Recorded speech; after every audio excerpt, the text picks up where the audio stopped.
తిరుపతి నగరంలో ఉత్పత్తి అయ్యే చెత్తను నిర్వహణ చేసేందుకు తూకివాకం వద్ద నగరపాలక సంస్థ ఏర్పాటు చేసిన చెత్త నిర్వహణ కేంద్రాన్ని నగరపాలక సంస్థ కమిషనర్ అదితి సింగ్ మంగళవారం పరిశీలించారు. నగరంలో సేకరించిన చెత్తను తూకివాకం వద్ద గల చెత్త నిర్వహణ కేంద్రానికి వేర్వేరుగా తరలిస్తారు.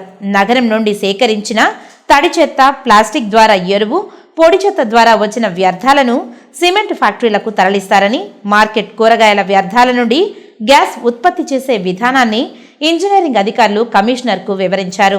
అలాగే మురుగునీటి నిర్వహణ ప్లాంట్, భవన నిర్మాణ వ్యర్థాల నిర్వహణ ప్లాంట్ను పరిశీలించారు. ఈ సందర్భంగా కమిషనర్ మాట్లాడుతూ ఈ కేంద్రాన్ని శుభ్రంగా ఉంచాలని అన్నారు. అన్ని ప్లాంట్లు సక్రమంగా నిర్వర్తించాలని అన్నారు. ముఖ్యంగా భవన నిర్మాణ వ్యర్థాల ప్లాంట్లను మరింత శుభ్రంగా ఉంచాలని అధికారులను ఆదేశించారు.